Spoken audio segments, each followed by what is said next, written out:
guys and ghouls. Welcome to Fright Mic. I'm Sam. I'm Liz. And today we're going to pack our bags one more time. We're continuing August's theme with the Killers, Campers, and Creepers for our final movie of this month. It is 2015's The Final Girls. The Final Girls came out in 2015. Currently has a 6.6 out of 10 on IMDb. It has a 72% on Rotten Tomatoes. You know what's weird about this movie is that I feel like no one talks about it. Nobody talks about it, but it's actually really good. And I know the first time that you showed it to me, which was like a couple of years ago, I want to say, I had never heard of it, like, at all. And there's, like, big people in this movie. Yeah. It's funny, too, because I feel like the only reason I heard about this movie was because I watched a movie called Final Girl. And it also has Alexander Ludwig in it, who plays Chris. Oh, yeah. But it's the Abigail Breslin movie. And I was looking it up to, like, look at the reviews or something.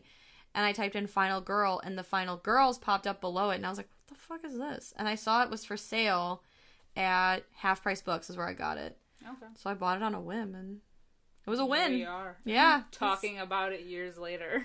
So hopefully you guys have seen it and appreciate it, too. If you haven't seen it, the general, like, idea is that it's kind of like a spoof of a few slasher movies.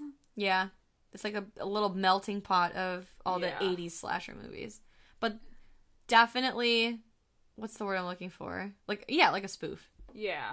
Because it kind of, like, is very self-aware, which is what I like about it. Is So like, meta. Yeah, like, it's very self-aware. It knows what it's doing. It purposely calls out those, like, slasher tropes, especially the ones from the 80s. Exactly. It's like, I'm just the shy girl with the, clipboard and the guitar. And the fact that to, like, lure the killer in, they do, like, they take their shirts off and they, like, try to stop the other ones from having sex because that's, like, the tell sign in, like, slasher movies, especially, like, the camp ones that you're gonna get slashed. Exactly. Getting slashed, getting sliced. Yeah. Yeah, it's got, like, the backstory of Jason. They take a lot from Friday the 13th, actually. They do. Yeah, like, I think, though, one of the songs that they sing, like, the camp songs, is from, I think, Friday the 13th, part 2? Yeah. But also they have the prank, which reminds me of The Burning, which is what we talked about last Exactly. night. And he wears a mask. Well, he's got, like, a messed up face, because, the burns. Yeah. Yeah. So,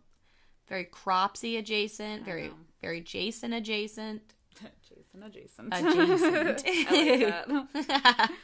Well, it's funny because the movie opens with, like, a trailer for a film that you can definitely tell is very much like a Friday the 13th type trailer. It's a slasher movie that they call Camp Bloodbath. Which is, like, and I think the funniest thing is, like, the tagline for the movie. The guy's like, instead of saying kumbaya, they'll be saying kumbaya no. It's that kind of cheesy shit that we love. It's, like, so not great looking, but, like, I mean, I would watch the hell out of Camp Bloodbath. Oh, yeah. It's funny. So after we see that it's a trailer that we're watching, so Max is watching it on her phone, and her mom is one of the actresses in the movie. She plays Nancy. Her real name's Amanda. But so she's looking. Her mom's on, like, a casting call, and so Max is looking over her resume. Did you not notice Chopping Mall? I was just gonna say. I was just gonna say. There's, like, a list of films that, like, she's in, and I did see the one that stuck out to me was Chopping Mall, and it always comes back to Chopping Mall. Hell yeah! Oh my god, I was so excited by this that I looked up, like, because there's a name. It says, like, supporting role, and then, like, her character's name in Chopping Mall, and I was like, is this a real thing? I need to know. So I looked up the IMDb for Chopping Mall. I didn't see anything, but still, I was so excited. That's, like, one of those parts in, like, a horror movie where I want to, like, pause to read it. Like how everyone wants to do that for, like, The Cabin in the Woods when they're, like, when they go to the board of, like, all of the monsters and, like, the settings, and everyone's like, oh my god, and everyone wants to pause it on that part. Yup. That's how I feel about this. I did actually pause it on this. Yes. Chopping Mall was the only thing worth note, really. I did notice it, though. It stuck out to me. Always. Yeah, so Max is her daughter, and yeah, Amanda is, like, the lead in this role. Well, she's trying to audition to be the lead, and But she's unfortunately been typecasted as this, like, girl in a slasher movie from the 80s. Yeah, so she's not, like, has-been material, but, like, definitely C-list celebrity. Yeah, and she's trying to, like, really beat that because she's trying to be a star. You're a star, kid. And how do you feel about Thaisa Farmiga? I like her. Yeah. I'm saying it right. Thaisa Tyson. I don't know. I feel like she has permanent cry face. She does. She has the permanent cry face. It pains me when she smiles because it looks so unnatural. It but looks sad. Yeah, but she's so pretty. Yeah. And I think she's a good actress. Yeah, she was good in American Horror Story. Exactly. And she was in The Bling Ring too. Yes. Unhorror related, but still. But she just always looks so sad. I just want to give her a hug. Well, especially in this movie. Oh my god, those big sad eyes and like some of the stuff. We'll get to it later, but at one point, like the first time I watched this, I started to tear up because I was like, God, this shit hits different, dude. Like, oh my god. But the whole reason it's sad is because they're driving and they're having a nice conversation. They have their song playing. Yep, they play Betty Davis Eyes and they're kind of like singing and dancing and they have like milkshakes or sodas or something and one of them gets dropped and Amanda's like, oh, that's all over my expensive shoes, and then they get into a car accident and Amanda does not make it. No. Cut to 3 years later, we have Max now living with her aunt. Mama doesn't make it, so she's been gone. But we do end up meeting Max's like group of friends. We have Gertie, played by Maybe. Yes, Maybe Fouquet. From Arrested Development. Elia Shawkat is a queen. I love her. Me too. So yes, her name is Gertie. We meet the love interest, Chris. Who plays Kato in The Hunger Games. Yes. He's the blonde dick from, what is it, District 1, District 2? He has a smarmy face. He does have a smarmy face. And then Duncan, who is Gertie's like half brother or stepbrother or whatever. Yeah, he's like the comic relief in this movie. Well, one of them. Oh my god, like he's like a big film nerd, and I always love the film nerds in movies. I do too. Ugh. He's so goofy. Oh my god, he like tries to convince what's her face Max to go to the double feature of Camp Bloodbath and Camp Bloodbath 2, and it just happens to be playing on the night of Amanda's death, like the anniversary of her death. Yeah.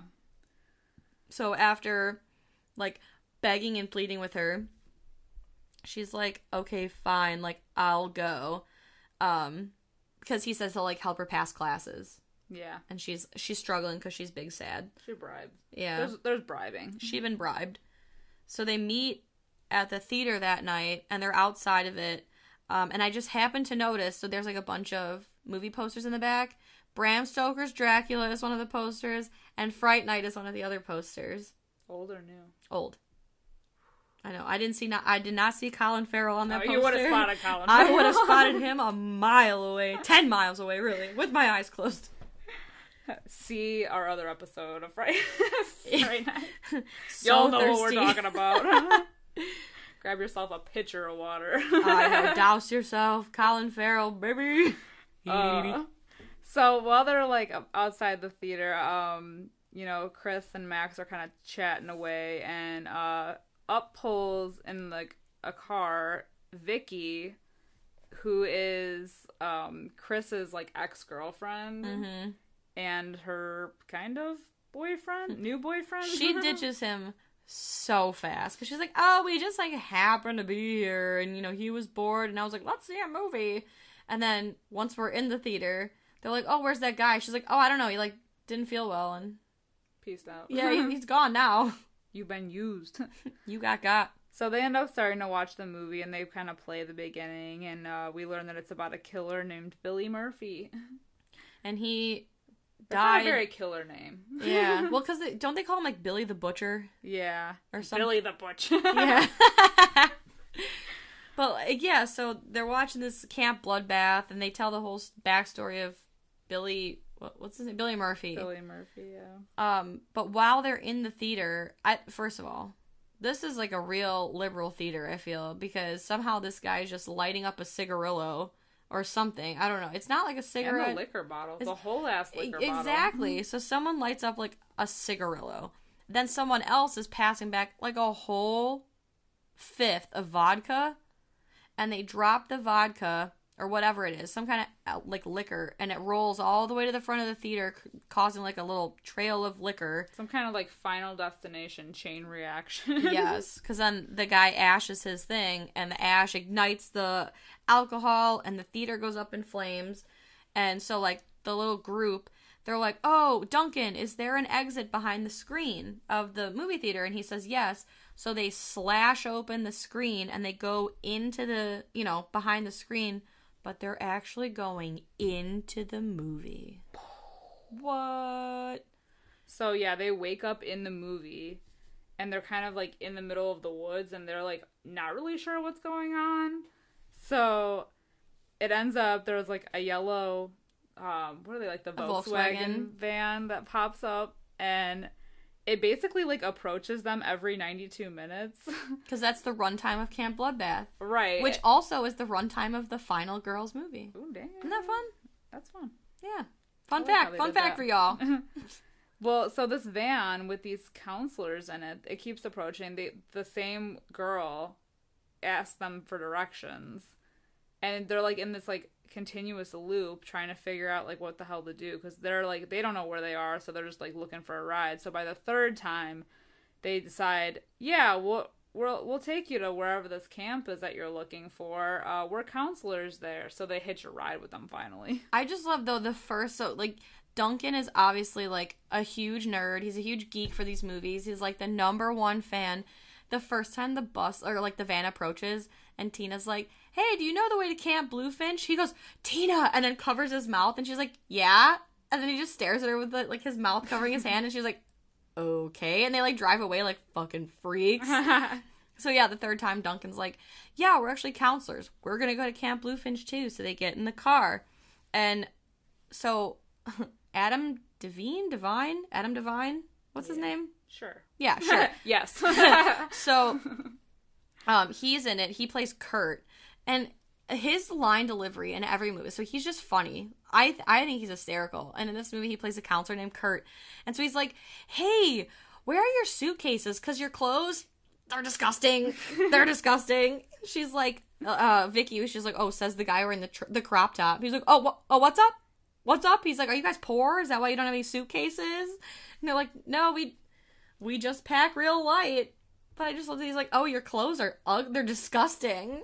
And the thing is, and then we learn, like, even a little bit later in, like, the next scene that, like, Kurt is, like, that jock in the horror movies. He's, like, the muscle head of the group, super cocky, getting with everybody. And then Tina, the girl who asked for the directions, is, like, the slutty one. Yeah, always taking her clothes off. Mm-hmm. And then we also meet Blake, who's in the car, who's another counselor.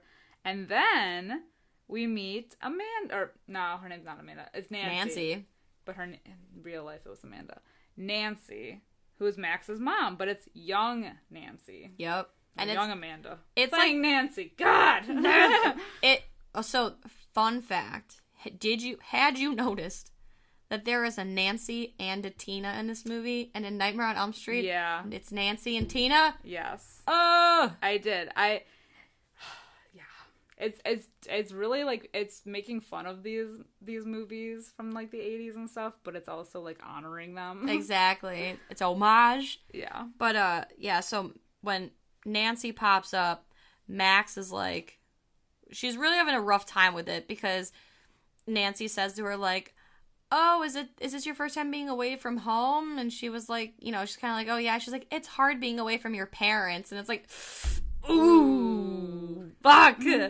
That shit hits different, man. She is like, yeah. Obviously she's like excited to see her mom, but she's kind of like shook by it. Especially because it's like, it's her mom, but it's not her mom, because it's this like 80s slasher character that her mom played. Right. So it's like, it's so weird. She doesn't know who she is. It's like when you clone your pet and you're like, you look like my pet, but you ain't my pet. It's like that. It's just like that. It's just like it. So I've cloned relatable. so many pets. So relatable. I know. So they end up trying, like the group, our main group, is at this point just trying to figure out how the hell they're going to get out of here. So they decide that they're just going to take the van. So they try to get the keys from Kurt, who's like a huge dick, and just like throws the keys in the woods and is like, yeah, you can have my van if you can find my keys. Oof. Yeah, what a dick. So then, like, Vicky's like, she's like, oh, my friend's gonna kick your ass, like, pointing to Duncan. And Duncan's like, oh, I'm not gonna kick your ass. And he's so scrawny. Yes, he's like, oh, come on, Kurt, why don't you zing me? Because again, he's like a nerd for this movie. And Kurt's like, okay, you can go suck a turd. Like, I mean, just the stupidest shit ever. But Duncan is getting off on it. So yeah, he throws the keys. So then, like, it's funny because he throws the keys and he's like, if you want the van, you can go find the keys. And Vicky's like, I'm glad you died. And he's like, wait, what? What's going on? So I think it's at that point too. No, maybe it's a little bit later when they realize like they're not on the roster for the counselors. Yeah, I think that's a little bit later. Yeah, because like the rest of them are off looking for these keys, and then Max takes this opportunity to like confront Nancy, and it's like kind of understood. I think Duncan even mentions it, like that. Obviously, if you're in a slasher movie, especially like the old ones, and you have sex, you're automatically like slated to die. Mm-hmm. So she's trying to talk Nancy, her mother, essentially, into like not having sex with Kurt. Yeah, she's like, yeah, don't do sex. Doing sex is bad. And she's you like, will die. Right. Yeah. And she's like, well, Tina's had sex twice today, and she's fine. And cut to Tina, and she's doing some weird like 80s version of a twerk on Chris, who is standing there so awkwardly, like a big fucking lud. But yeah, I thought that was so funny. She's like, oh no, Tina's had sex twice already today, and she's great. So the rest of them go out and they look for the keys in the woods, and while they're looking, basically they kind of see like a scene play out in front of them where one of the counselors like meets up with like this hitchhiker, and they're basically like making out. And then they kind of see, they get their first glimpse at Billy Murphy, our killer, kind of like watching them. And they're like, I think it's Vicky that mentions like, I can't believe we're going to watch this like go down and actually like see them get killed in front of us so casually. Yeah, she was like, I can't believe we're just going to watch somebody casually get murdered. What is it, Detroit? And so the killer, he like picks up the hitchhiker and breaks his neck in front of them. And then chokes out the other, like, counselor. So then the group's like, oh, shit, like, this is, like, actually happening. And this is, like, their first glimpse of somebody actually, like, dying in front of them. So they, like, make a run for it. But Duncan, like, kind of stops them. Because he's like, no, like, we don't exist in this world. Like, we're not supposed to be here. Like, it's fine. He can't hurt us. That's going off script. Right, and it's not a part of the movie. So he's like, no, there's no way. We're totally safe. Plus, he said, Paula, who I guess is another character in the movie, we haven't met her yet, but she's the final girl, and she's the one that ends up killing Billy. So they have to find Paula. Yeah, he's like, as long as we stick with Paula, we'll be safe, because she's the only one that survives. So Duncan's, like, going off on his speech, and, you know, we see the killer approach him, but then kind of walk away, so we're like, okay, well, maybe.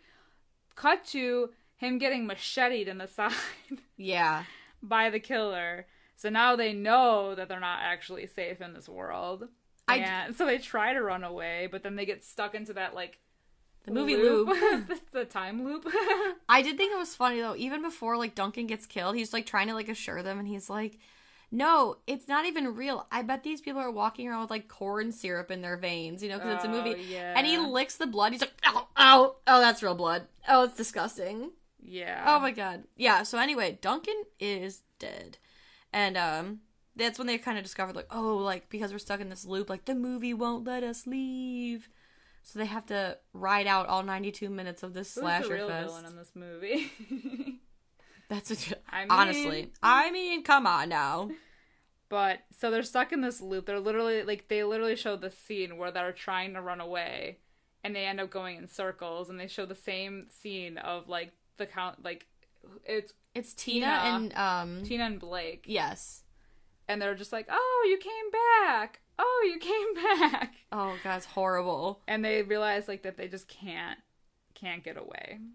So then after that, they, like, cut to a scene where, all the counselors are sitting in, like, a kumbaya circle, and they're singing Michael, Row Your Boat Ashore, which I'm pretty confident is in one of the Friday the 13th, like, credits.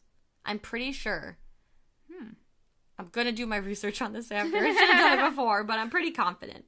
But anyway, everyone looks bored and or / disgusted because it's a stupid song. And this, this is when our final girl arrives. We got Paula. She's in a Firebird. Her jeans are ripped. Her hair is big. And her cigarette is lit. So I think she's the one that says, like, oh, am I late for the Kumbaya circle? Or I don't know, something like that. Yeah, so then, like, the group at this point tried to, like, they want to stick with her because they know that she is, like, the one to be with because she's the one that ends up killing Billy Murphy in the end. So they know that she's the final girl, but they each decide to take on, like, a counselor to try to stop them from having sex. Yes. To try to save as many of them as they can. So we've got Kurt and Chris. And Kurt's looking at, like, a nudie mag. And he's like, man, look at them hoots. And Chris is like, oh, man, look at those articles. Am I right? I could read those all day. And he's like, what are you? Because it's, like, the 80s. So he's like, what are you, a fag? And he was like, hey, man, that's not cool. You can't say that. So, like, there's that whole thing where he's like, my dad's, like, you know, like, my dad's, or, you know, whatever. And he's like, how can two guys have a baby? It's just, like, the 80s ignorance. Yeah. Is, like... So real. Yeah. I love that. I mean, I don't love it, but, like, the attention to detail, even down to, like, how everybody in the 80s was so, like, homophobic, but also, like, everything was homoerotic, too. Yeah. Yeah. And, like, Max obviously is paired up with her mom, Nancy, and she stops her from having sex with Kurt, who shows up later, and, like, Gertie is kind of hanging around in the cabin, and she sees Billy stalking them from outside, and that's when, like, shit goes down, like, she freaks out, and now the other, like, the actual movie camp counselors are like, okay, what's going on?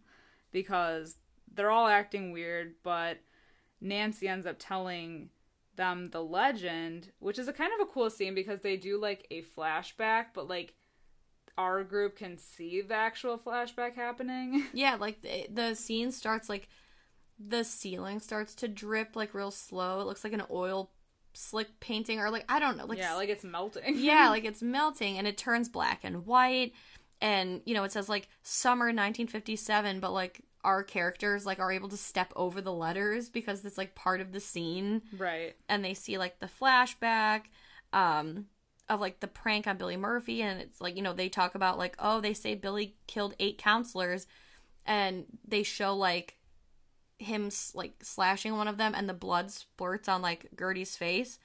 And then it's funny because when the flashback is over, they're back in color, and Gertie still has the blood on her face. And now everybody's freaked out. Yes. Because they're like, okay, and they all just, like, take off running. But... Well, that's when, because they're all freaked out, like, Paula and Kurt, they get in her Firebird to, like, escape. Yeah. And, Duncan, like, comes, like, stumbling out while they're driving, and he's like, guys, I'm alive! But they hit him with the Firebird, and, Kurt screams like a girl. He's like, ah! And, so, after that, like, they crash, and Kurt goes through the windshield and looks like a scorpion. Like, he, like, flopped over the wrong way. His legs are, like, touching his head. And Paula's, like, freaked out because she's, like, obviously just essentially killed Kurt. Yes.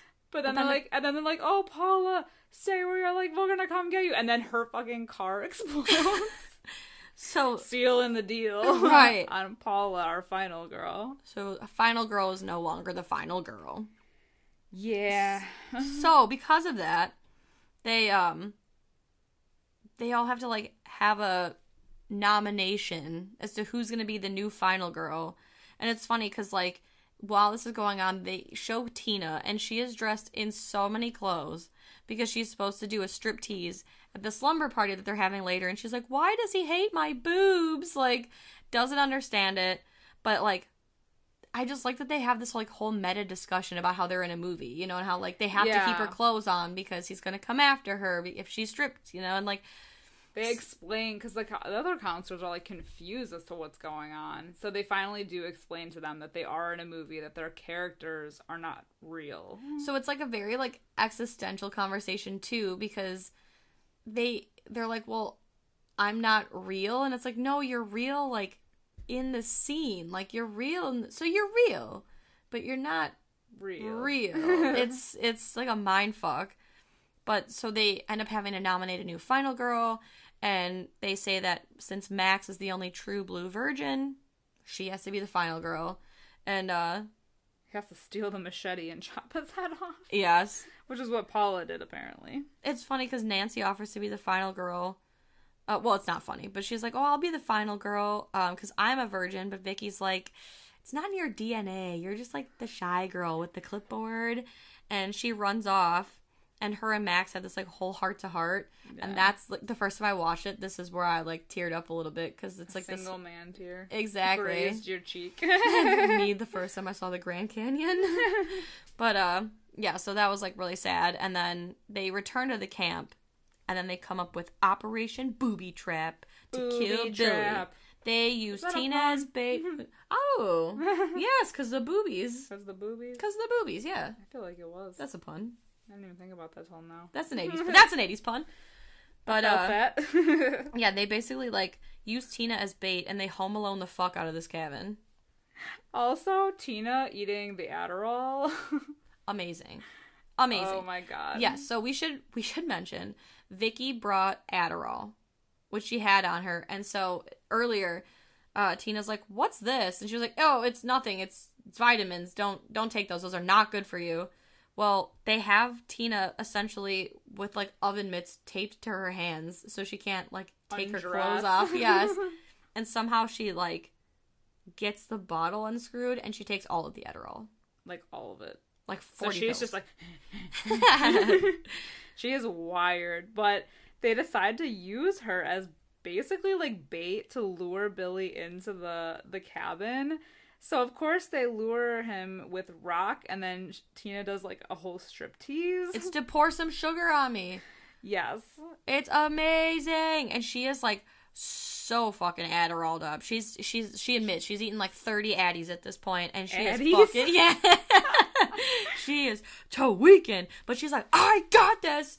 And, yeah, they play the song, and then there's, like, slow motion, or no... Like, well, Billy, like, kind of approaches, and he gets a little close, and she just, like, completely she's like, he's so close!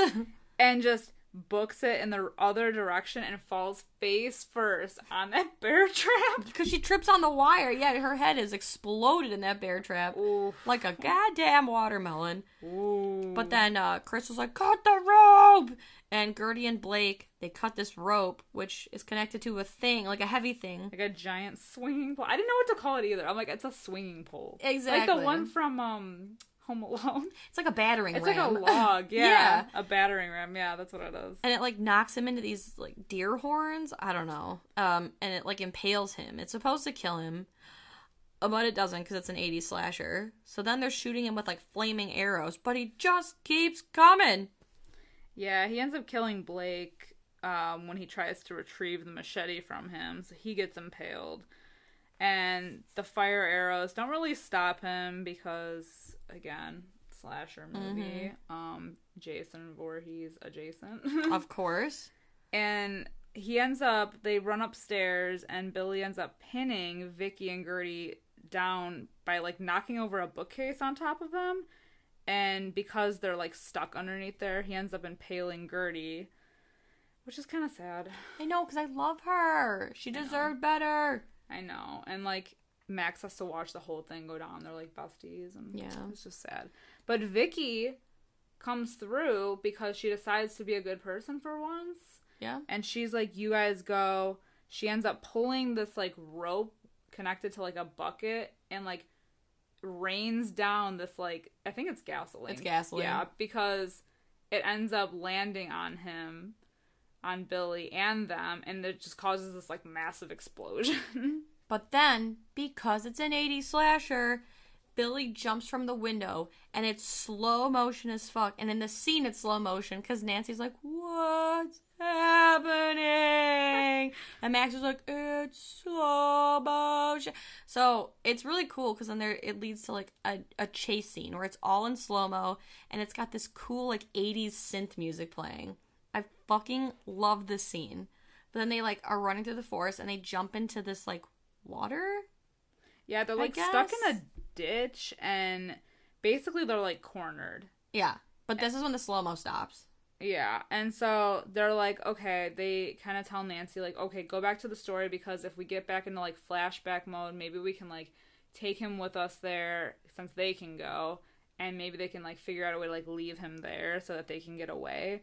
So, again, Nancy starts kind of retelling the story of how, like, Billy Murphy came to be the killer, and so she uses the flashback again. Again, the drippies come down, and while they're, like, he's, like, standing in front of the cabin, and just like before with the other flashback, when there's, like, the 1957 flashes, and then, like, a car pulls up with all these, like, playing, like, other...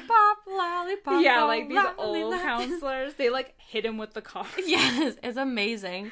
And then, it's funny, because at one point you hear, like, Nancy narrating the story, even though, like, her character isn't talking, and it's so relatable. Oh, like she's with like, us? yes, because she's like, ew, is that what I sound like? And I'm like, yes. fucking men, dude, because I hate the sound of my own voice. Oh, same. So, because he got hit by the car, Max takes this opportunity to grab his machete, and they kind of, like, take off and run to try to get away from him. But, back in, like, real life, they kind of phase out of the flashback, and Billy ends up stabbing Chris. But he does not die. So, he's injured, but he's chill, and, Billy ends up taking Nancy. So then Max is like, ah! So she limps, she, like, helps, Chris limp over to, like, hide out in this church, and it begins to storm, and she tells Chris, like, he's not gonna die. No one else is gonna die tonight, because she says she's gonna go after Nancy. And he tries to say, like, no, she's a goner. And she was like, she's not.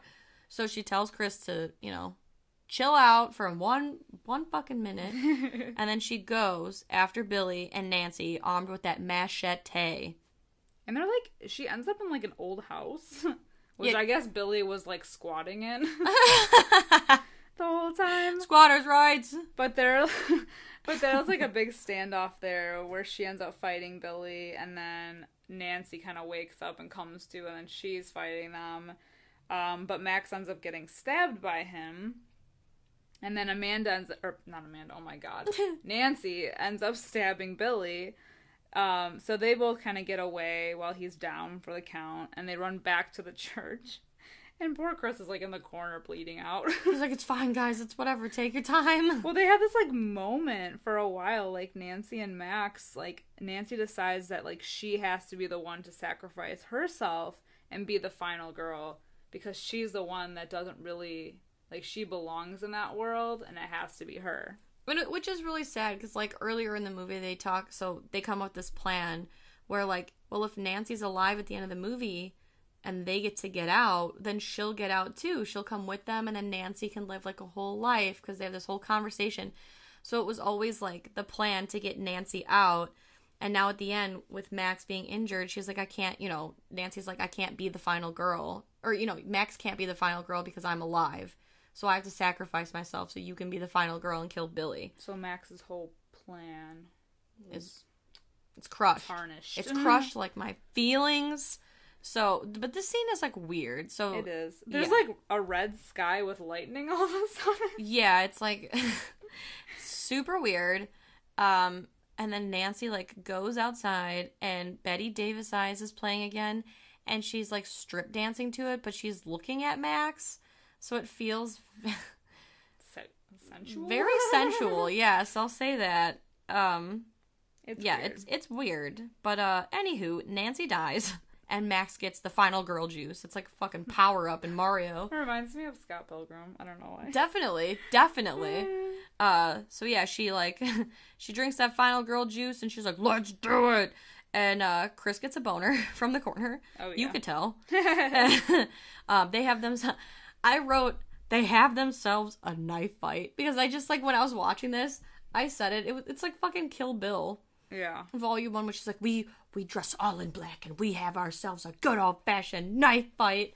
So it's like, Billy has like a paring knife, essentially, and Max has his machete. And they got the Matrix moves with him flinging at her, and she's just like slow-mo, like... She knee slides. Sliding under. Oh my god, Neo would be proud? Yeah. Yeah, I'll say proud. Yeah. Sure.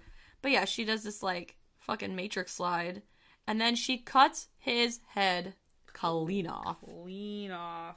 Oh my god, it's a clean kill. And no double tap necessary. And this is so cool because right after this happens, like, obviously she was the final girl. She killed the killer. And then they literally have credits roll in the sky. And they look like 80s, like, credits, like, with the yellow dots. Yep. Yeah, it's so cool. And so she, like, can see that it's the end of the movie. And then Chris comes, like, stumbling over to her. Finally, he's good for something, huh? And they make out. And that's weird. But they make out. So they're then, like, kind of transported back to reality but, like, we see, like, a bunch of... It's like film reels, like film rewinding. Rewinding, yeah. And, yeah, it's kind of a cool transition. Yeah. But so they're transported back to reality. And then everything kind of fades into white. And then we come to... And Max wakes up in the hospital. And Chris is next to her. And she kind of hears, like, voices next to her. And she opens the curtain. And it's everybody else. Gertie, Vicky, Duncan. They're all alive. They're all alive. It's this... Oh, my God. This is where Duncan made me laugh so hard. Because she's like, where are they? Like, what happened? And Vicky's like, we're home. And she's like, was it a dream? And Duncan's like, nope. And rips his gown up. And he's like, that's a machete scar right there. And she kind of, like, is looking down Max. And she sees, like, because earlier when she was having the heart-to-heart with her mom, she, Nancy gave her a bracelet. A friendship bracelet. And so she looks down and she sees the bracelet. And they kind of hear, like, talking in the hallway. So they all kind of, like, poke their heads out, Scooby-Doo style, into the hallway. And they realize, no, they're actually still in the 80s. Yeah, because they see, like, a Rubik's Cube. Yeah. And they see Gizmo, like a doll of Gizmo. I think, right? Yeah. Or a Furby. Or was it a Furby or a Gizmo? It's a Gizmo. Because Furbies were 90s. Oh, bitch. Oh, shit. Either way, creepy. I'm gonna assume it's Gizmo. I've never seen the Gizmo movie, but I feel like Gremlins? it's Gizmo. Yeah. I love Gremlins. Yeah. So a bunch of 80s shit. So they realize, well, Duncan actually is the one that realizes, like, hey, like, we're actually in the sequel. Camp Bloodbath 2, Cruel Summer! Which is like, Halloween. Too, yeah. Because they're, like, in the hospital. Yep. Yeah. But, it's cool, because then he's like, the sequel is so much more badass than the first one, and Billy comes crashing through the window, double macheted. Double machete. Oh, and then they play the song Cruel Summer, which I love, but I associate with the 90s, because it was in Romeo and Michelle's high school reunion. Yes. Kill me. Oh my god. But that's the film. That is the film. It's a film within a film. It is. Mm-hmm. Filmception. Oh yeah. What did you rate it? I rated... Hold on. What did I rate it? Because I feel strongly about this. Oh. I rated it a 3 out of 5. Oh, did you? I did, because I like it. I like it a lot. It knows what it is. I almost was gonna... you know what? I'm gonna change it. 3.5 out of 5. It literally knows what it is. Mm-hmm. I'm going 3.5 out of 5. It's not a perfect movie. It's a great movie. It's a fun movie. It's an easy movie. It is. Dang. What did you... Very concise. I'm, like, tossing and turning on this one. What did you rate it? I gave it a 2.5 out of 5. Okay. I really enjoy it. I really do. But, I mean, there are, like, really cheesy moments in it. But I do like the self-awareness. Like, I like the ode to other slasher movies and making fun of them. But sometimes I just thought it was a little cheesy, but I still really enjoyed it. It is a fun movie. It is. I think, I'm going to stick with my original. I'm not going to give it a 3.5. I'm going original 3 out of 5 for that creepy Betty Davis eyes strip dance at the end. Yeah, that's weird. That's where they lost me. There were just me. some weird scenes in this. Yeah. But overall, still good. Yeah, I laughed. I did almost cry. And I had a good time. And I did read a few facts about this movie that I thought was really interesting. The writer, or like contributing writer of this movie, actually wrote it to kind of get over the death of his father, and his inspiration was because his father played Father Karras in The Exorcist. What? So it's kind of like the same situation that Max is in with her mom. Dang. Which I thought was kind of cool. That is cool. So somewhat inspired by a true story. I really like that, actually. Yeah. And then I also read that Nancy was modeled after Ginny from Friday the 13th Part 2. Which we just talked about. Town. Yeah. So I thought that was pretty dope. But yeah, I like how... I feel like this movie was so different because it had that, like, creativity, and it was just, like, I feel like no other movie's done what this has done, you know? Yeah. I mean, they have, like, I guess Cabin in the Woods would be, like, the next kind of closest thing. Yeah, it's meta-horror. Yeah. But, I don't know, I think it's just because it's so self-aware. Yeah. That it's what makes it interesting and, like, a little bit different than anything else. And it's, like, I feel like the 80s is one of those only, like, at least for us... because we were there for the 90s, so I guess I don't know how this generation feels about, like, 90s nostalgia, but I feel like the 80s is, like, one of the only eras that can create that, like, nostalgia feel, even for people that weren't there. Yeah. You know, because, like, I watch 60s and 70s movies, and I don't feel like, oh, man, I miss the 60s, I miss the 70s, you know, like... Yeah. But I watch the 80s movies, and I wasn't alive in the 80s, but I'm like, oh, man, yeah. It's because there's so many good ones, I think. Yeah, exactly. And it was entertaining. And I feel like some of the 80s kind of bleeded into the 90s. I mean, obviously the definitely. 90s have their own, like, feel. Like, I feel it. No, for sure. I still feel it. But, yeah. I think there's so many iconic movies, that, especially horror movies that came out in the 80s, that it's so easy to get that feeling. True. Because there were so many good ones, so, like, and you've seen so many that you feel like you were almost there. Yeah, exactly. You know. Yeah, You know. and they're still used today. Like, I mean, like, they mention it in this movie, because when we're watching that first, like, kill, and she's like, all right, where's the beef? It's like, everybody knows where's the beef from the 80s. Yeah. Even if you weren't there for it, somehow you know about it. Yeah. It's just, like, little stuff like that. And I like that they're bringing things back like that. I do, too. I love the nostalgia waves. I do. You'll love to see it. All right, Fright fam, we're going to wrap it up this week, and we have a new month coming up. Shockingly. Shockingly. I don't know where this year is fucking the gone. hits, they keep on coming. They do. So please stay tuned on our social media for our next theme. Exciting, exciting. What's even more exciting about September is that it's my birth month. Oh. No one cares but me. I care. Aww. Although I don't know what you're going to do in quarantine for your birthday. Oh, absolutely nothing. Quarantine drinking. Yes. Social distance drinking. I got one good bottle of wine left, and baby, I'm saving it for that rainy day. I love that for you. I love that for me too. But like I said, stay tuned on our social media. You can find us on Facebook, Instagram, and Twitter. We're there. We'll be announcing our next theme for September. Cannot believe it's here. I know. Fall vibes happening. I'm already pulling out my Halloween decorations. Fall is here. It's the most wonderful time of the year. It is. It finally won't be like 1,000 degrees. I know. God bless. I can't wait. Chunky sweaters. Chunky sweaters, big scarves. I can get fat. I don't have to shave my legs. Right, that's the beauty of it. And then also, if you guys are into more, or are interested in more creepy content, we do have a Patreon now. Head over to patreon.com/Fright Mic Podcast. We have some creepy stuff heading their way. Their way? Your way? Everyone's way. Everyone's way. Coming soon. So head on over there. Check it out. We got some goodies coming. All the spooky extras. Yes. But until next time, I'm Liz. And I'm Sam. Rest in peace.